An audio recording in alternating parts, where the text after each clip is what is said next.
Hi,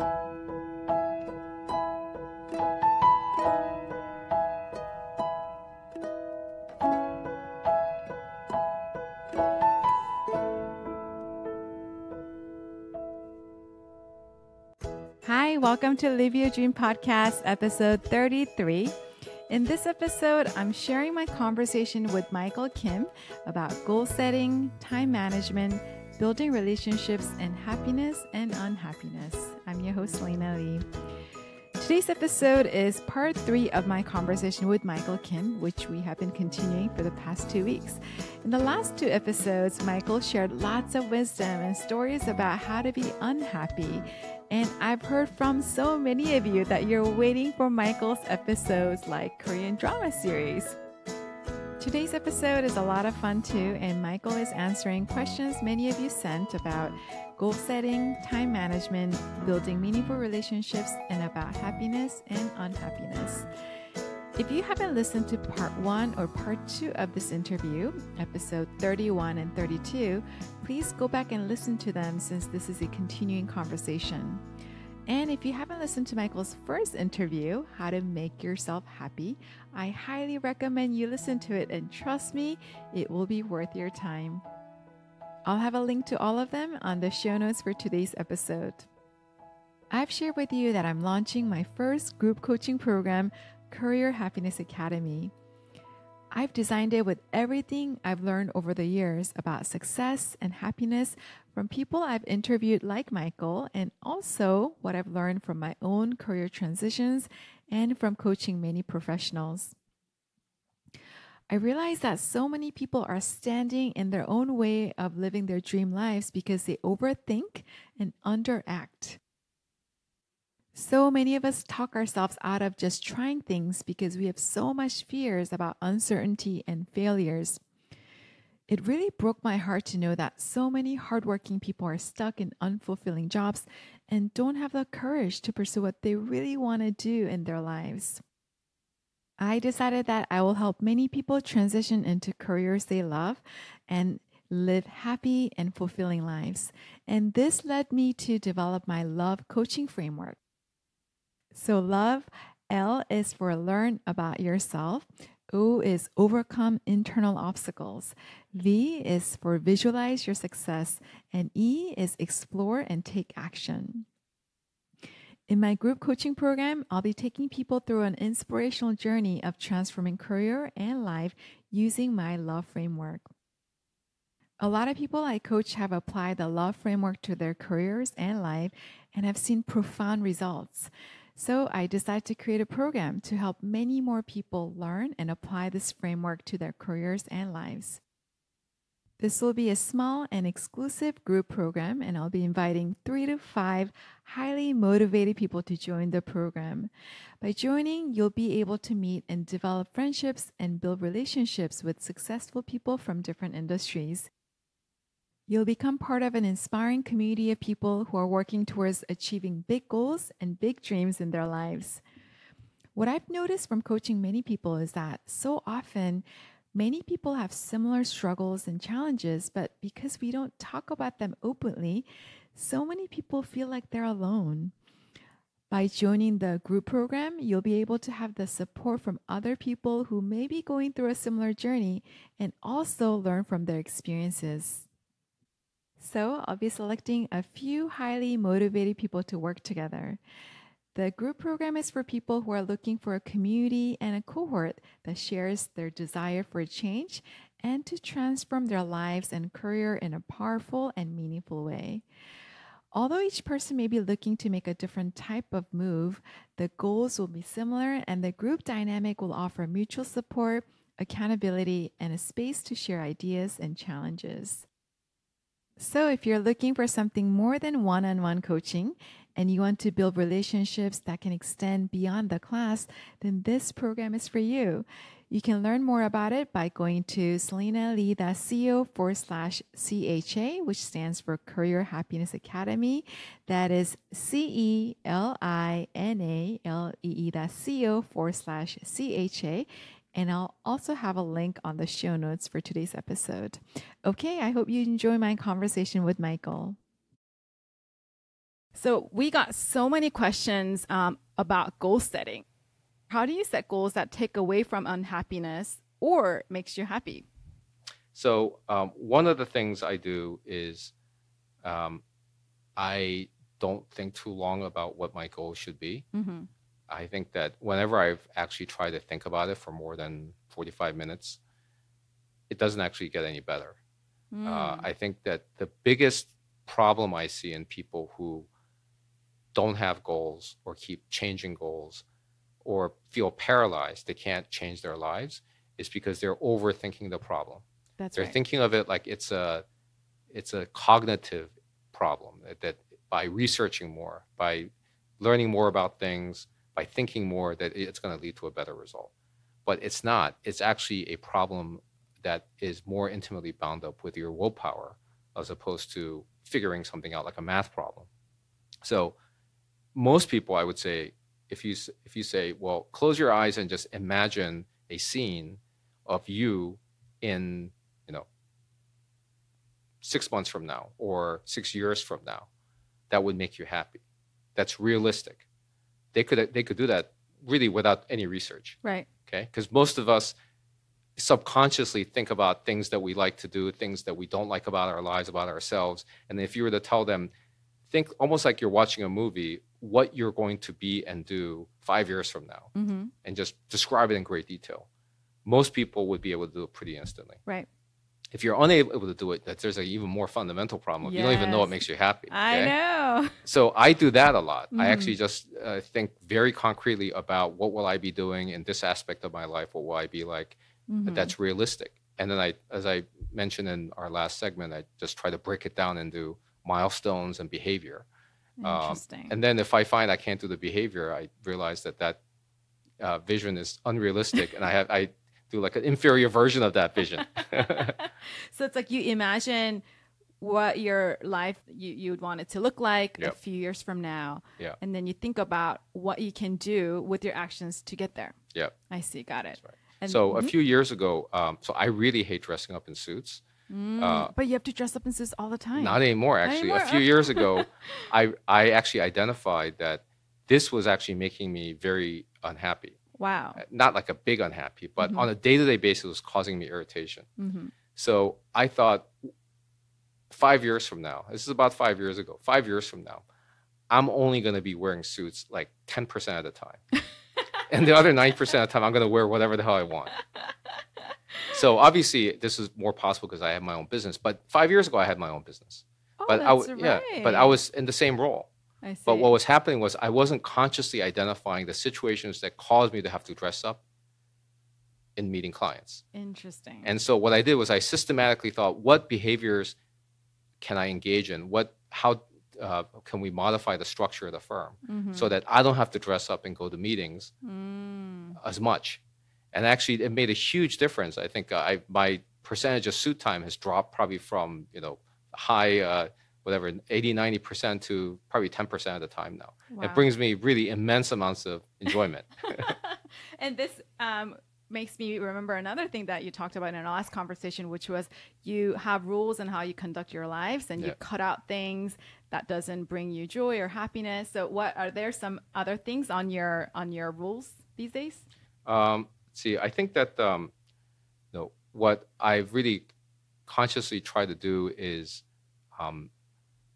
very closely identify people that bring me happiness and people that bring me unhappiness. And I actively try to eliminate from my life the need to interact with people who bring me unhappiness, or to minimize it if I can't eliminate it entirely, and then to increase the interactions with people who make me happy. Now, the funny thing is, just like the whole suit thing, this stuff actually doesn't happen naturally unless you systematically make it happen. That's right. Okay, so if you just kind of do the next thing that's put in front of you, whatever caused you to have to interact with all these people that you don't like, it's just going to keep continuing. That's right. So you have to be the one to say, not wearing a suit X number of days out of the week is what I really want to do, or not interacting with these people and interacting with these other people more is what I really want to do.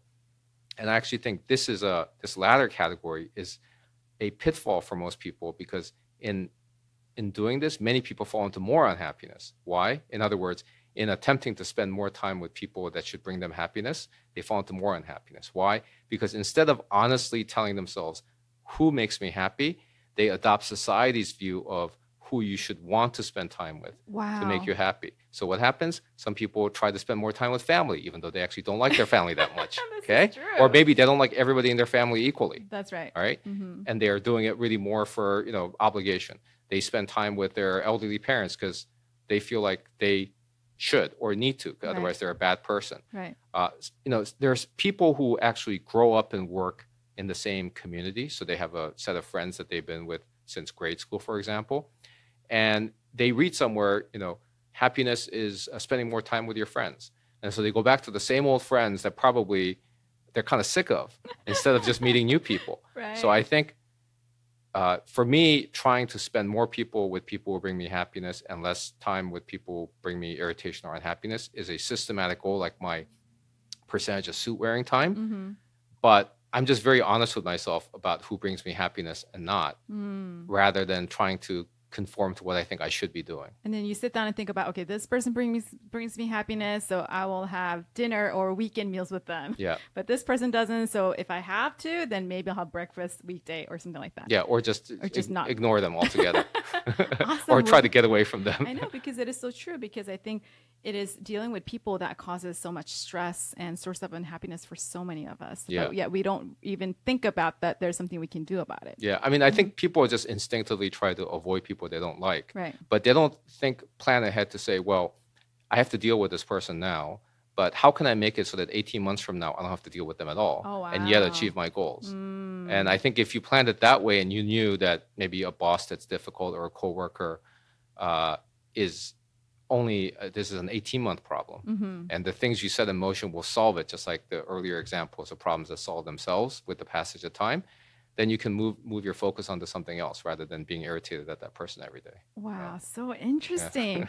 So in our first conversation, you talked about how if we don't have clear goals in our lives, we become risk averse. And you said that lack of goals makes people risk averse, which in turn creates inability to pursue goals, which is like a terrible cycle that people don't even know that they're in. So how can we have goal clarity? Yeah, I think really goal clarity comes from this like visual exercise I was talking about, and then breaking it down into smaller actions and milestones. And I think that any goal that takes you more than 45 minutes to think about, you should not pursue, because it's probably not your goal. You're doing way too much thinking and research. And I think goals have to be concrete and simple, and you can't have too many of them. And I think this really relates to, I think some people, after they heard my last podcast interview, said, like, it seems like your system requires so much work and time management, right? How can you actually do all this stuff? Right. And what I do is, this goes to one of the questions that we got, which is time management. And, and how do you actually structure your day to make sure you have time to do all these things? Right. What I do is I actually literally plan out every minute of my day. Wow. Roughly within a 5-10 minute interval. So in terms of the projects or things I'll be doing. And then the times when I think I'm okay letting other people just schedule over it, I just leave it open. Wow. And also I've organized the firm so that other people can see into my calendar and schedule only on my open times. I see. And this actually allows you to see very clearly, do you actually have enough time to do all these things that are necessary to achieve your goal? Interesting. And it also lets you prioritize, saying, if people you don't really like or that really can't help achieve your goal keep trying to take up your time, instead of just saying yes to whatever comes in front of you, you've already pre-scheduled it with something you think is more important. So just don't do it. Interesting. So can you give us an example of how you may structure a day? Sure. So I think today I started at 3:40 a.m. Wow. I got your email at 4 a.m. Yeah. So from 4 to 5 a.m. I had estate planning. So I did that. And I knew that there was a time when there was probably going to be some correspondence and communications from Asia. But unless it was really an urgent communication, I was not going to deal with it. It's before London went to work. And the U.S. is all asleep, obviously. So it was a perfect time to do things that I really needed to think very deeply and look up law and things of that sort. And then I ended up blocking out time for working out after that. So I worked out about an hour and a half from, I think, was it 5 a.m. to 6:30 a.m. And also during that time, my thought was, unless there's an emergency, something unexpected, I'm not going to let myself do anything else.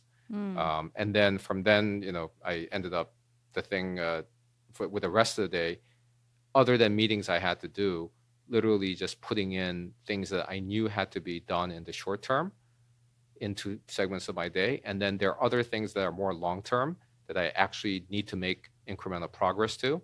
And that I do on Sundays. I actually plan it out for the entire week in terms of things that I know are not urgent, but I actually think need to be progressed that week. Not urgent, but important things. Yeah, what are some of those things, if you can share with us?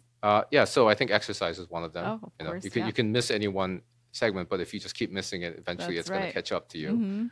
Language study is another. And then there are several kind of long-term business projects at the firm that require lots of incremental thought. The next question has a lot to do with, like, you talked about, like, cutting people out that we don't really like, want to spend time with, but it's also important to be building relationship with people that we want to be building relationship with, right?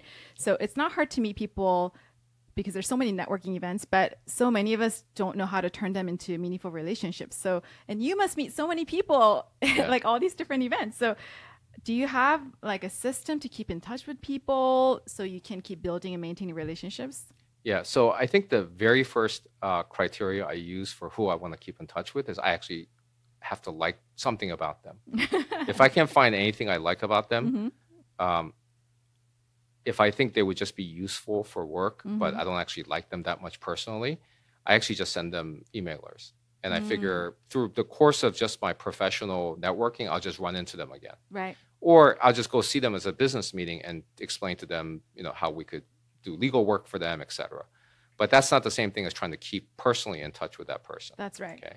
And so once you filter it down to people who there's something about them you like or admire, that actually means that interaction gives you at least some type of like happiness or amusement, regardless of whatever other commercial value you think you're going to have. Then I also try to tag it with what things can I do that help them in terms of what their goals are. So you kind of have to understand a little bit about what goals they have and what interests they have. And I make sure that I note it down either in my mind or in my address book about that person, so that when I'm reaching out to them, instead of just reaching out with no purpose, I actually do think, is there something in my life that will help them get something about what they want?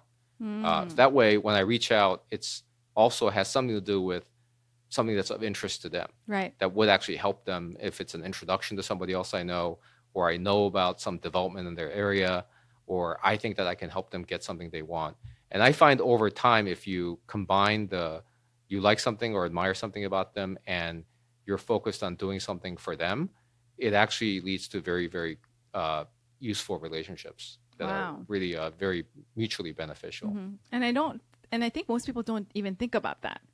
Yeah, I think a lot of people end up, when they think about networking, kind of in a creepy way, stalking people they think can benefit them. That's right. It's like, oh, what can this person give me or help me? And then they also feel bad about themselves because they feel like they're being fake when they don't want to be fake, or they feel all this nervousness, like, will this person who has no regard for me do these things for me as a favor? And then they feel all this nervous, and we're back to stress of potentially the mismatch between what you want and what the reality is. That's right. So I think that if you actually like or admire something about them, even if they don't actually do anything for you, just the interaction actually brings you some level of joy and interest. That's right. And then if instead of thinking, what can they do for you, you think, what do you have to offer to them?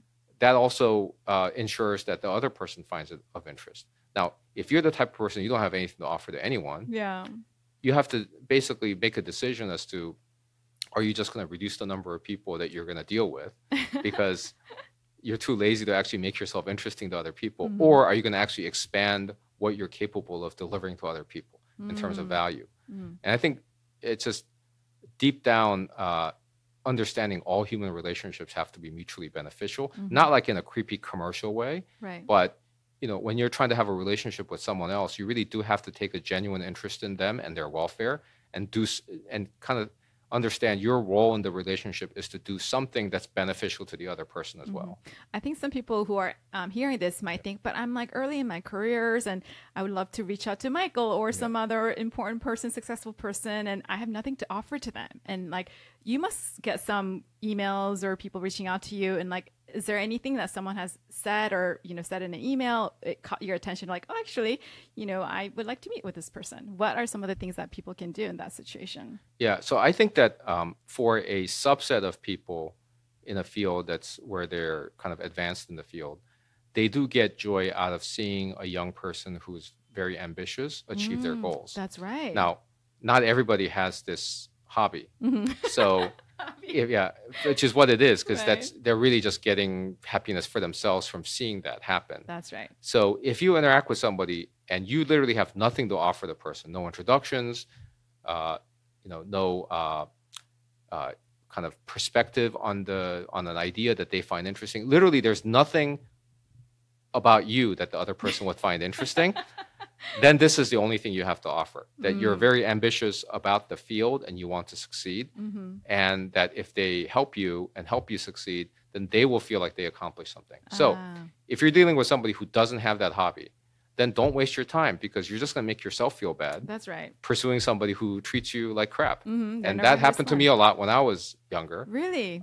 Just trying to seek mentors or people to help me.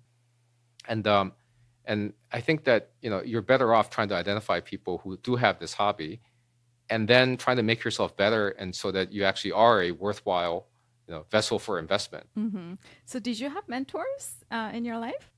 Yeah, I think that along the way, there were people in every job I had who took more time than they really needed to try to help me.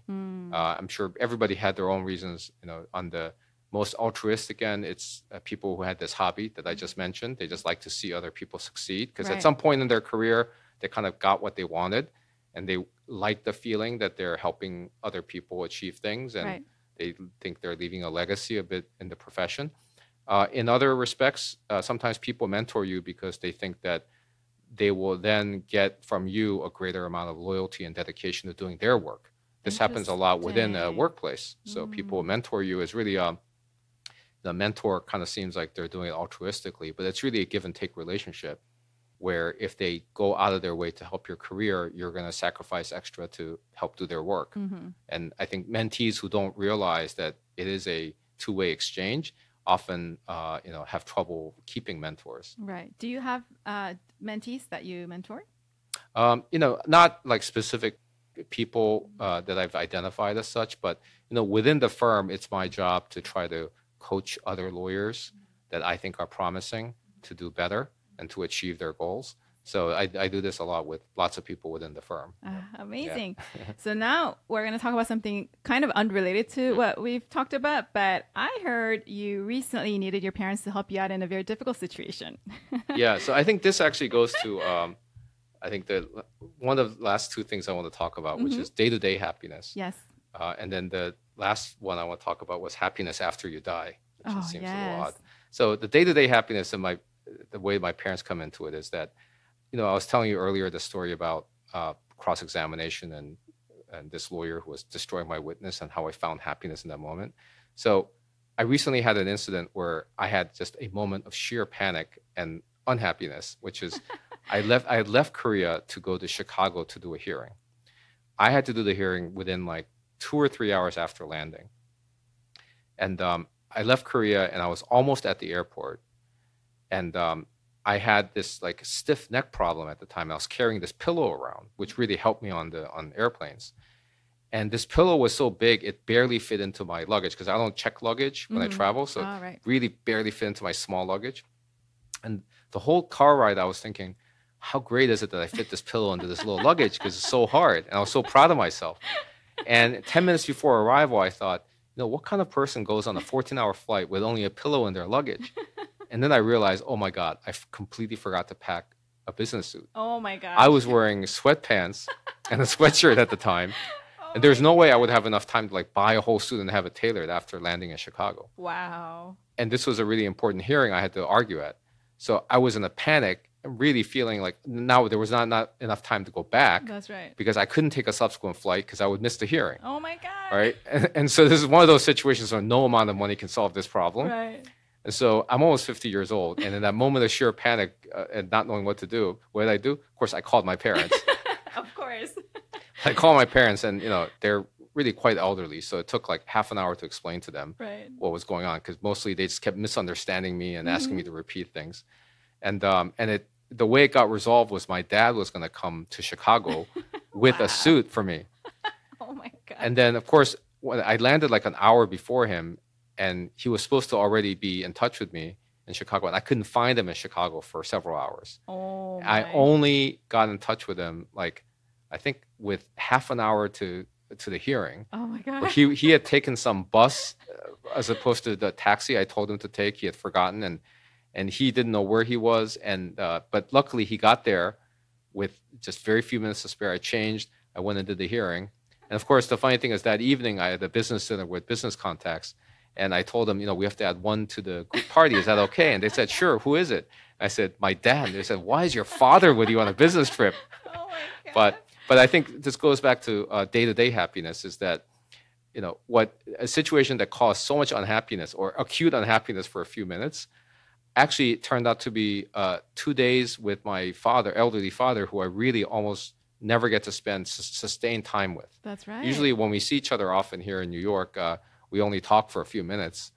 But I got to spend 2 days with him. He was so happy. This is like the most exciting thing that happened to him for a long time. So he got to come to my business dinner and talk to like who he considers to be younger people, like people in their 40s and 50s. Right. And so the whole thing turned out to be really great. So I think finding little nuggets of happiness day to day, even in situations that are unhappy, actually, just like everything else we talked about, takes a conscious effort.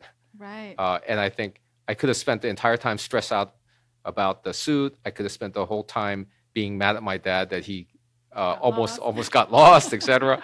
But I actually found, not only is it, I actually started laughing at myself that I'm almost 50 years old, and I'm the head of this firm, and in a panic, I can't figure out what to do. I call mom and dad. Yeah, of course. Yeah, and then in Chicago, I realized this has turned into a really great 2 days with my dad in Chicago that I'll remember after he dies. Did you take him around to see Chicago a little bit? No, he's basically an old man who's in a bad mood most of the time, so he had no interest. No. But he did enjoy coming to the dinner. He's like, oh wow, like I got to go to dinner with Michael. And exactly. Then, like he served an important role for you. Right. That's it. Yeah. And it's let him tell the same story over and over again now. About how he had to go to Chicago in an emergency and save me. Oh, wow. That's wonderful.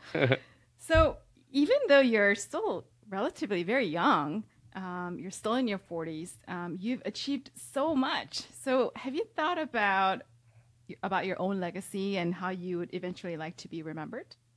Yeah. So I think this goes with happiness after you die. This is a big theme for a lot of people when they talk about how they want to be remembered or like what impact you're going to make. So for me, I actually haven't given it any thought. I actually don't care at all what happens after I die in terms of how people remember me. I care like in terms of like I want my kids to be happy and things of that sort. Right. But in terms of how people remember me, I actually don't care at all. Wow. And the reason that it's been really liberating to accept that is that I think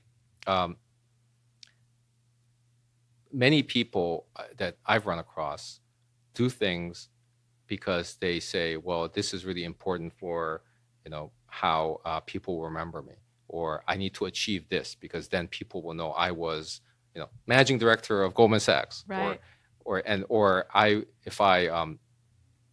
If I act morally, then, even though it's something that makes you unhappy, then people will remember I did this really good thing.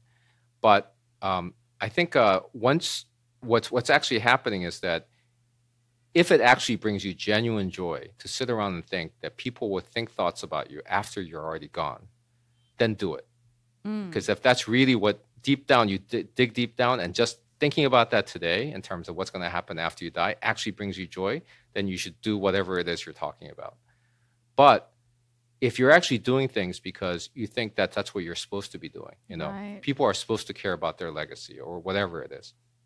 I actually think that you're actually sacrificing happiness today to try to create happiness after you die, which is it's actually a physical impossibility. That's right. So I've actually realized that it doesn't deep down matter to me that much whether people think good thoughts or bad thoughts about me after I die. And so I haven't had to sacrifice happiness today to try to create happiness after I die.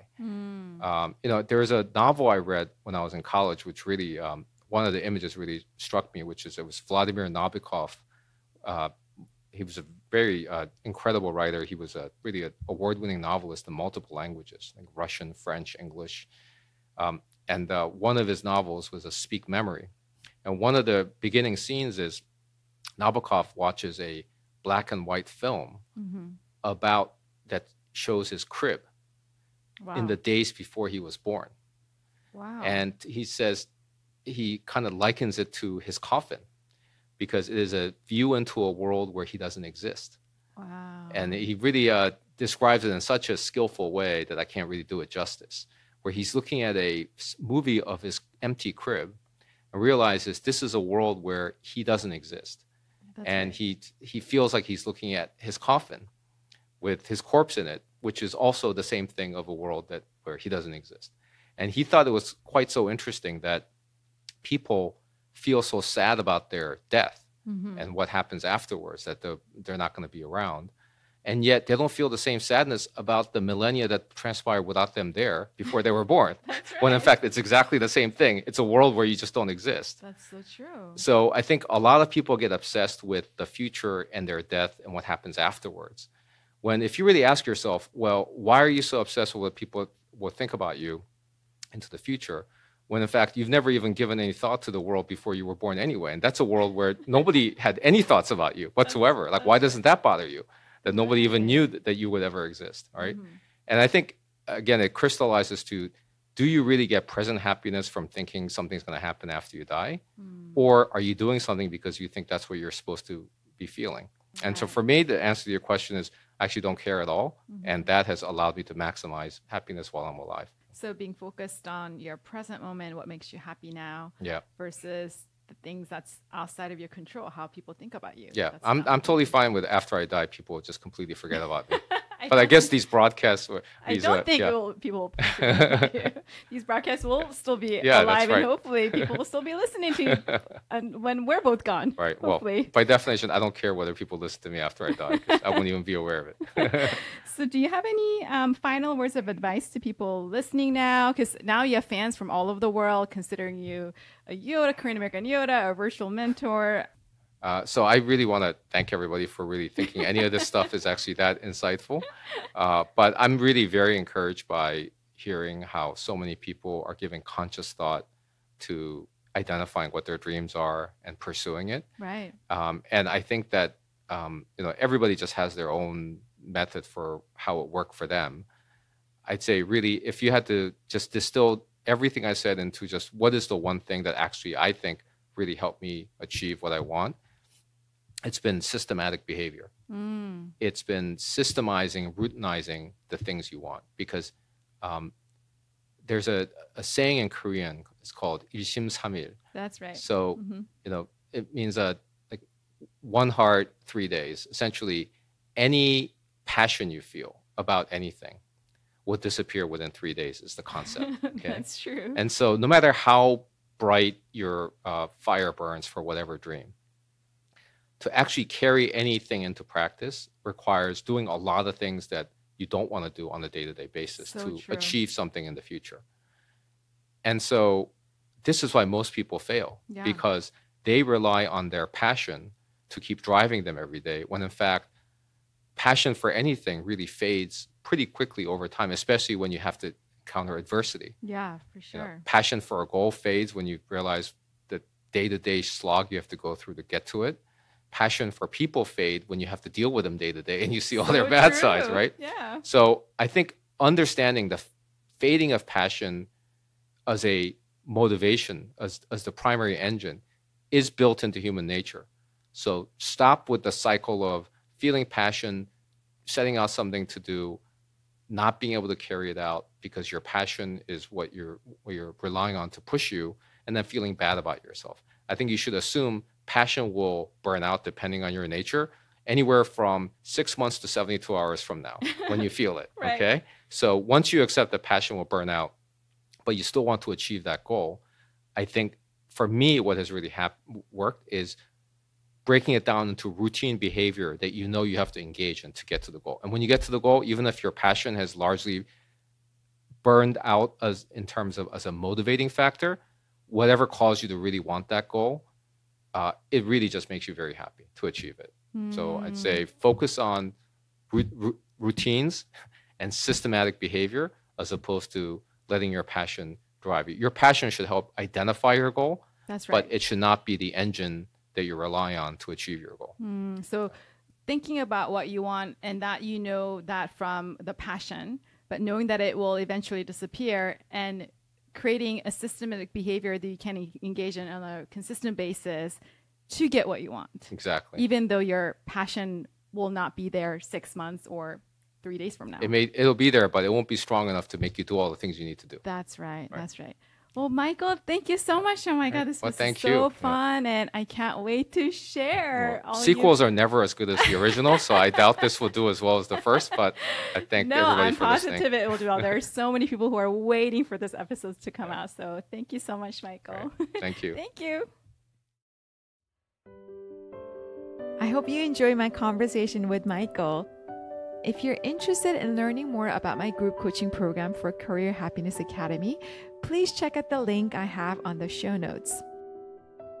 Just for this first group, I'll be including 2 sessions of one-on-one 90-minute coaching with me for each person in the program, and I will not offer a one-on-one coaching in my future group coaching program. So if you are curious about coaching, this will be the best time for you to participate.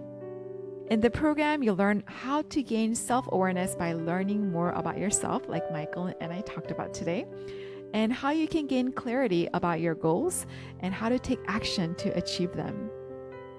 The benefit of the group program is that you'll be part of an inspiring community of successful people who are going through a journey of transforming their careers and lives.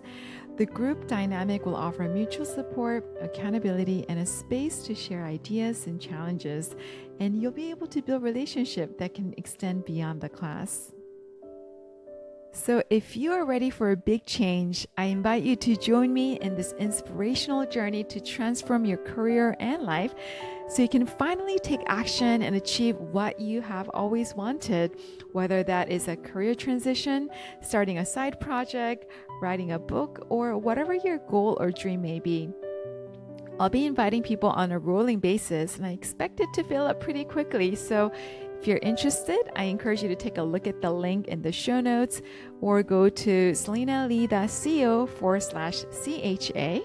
That is CELINALEE.co/CHA, which stands for Career Happiness Academy.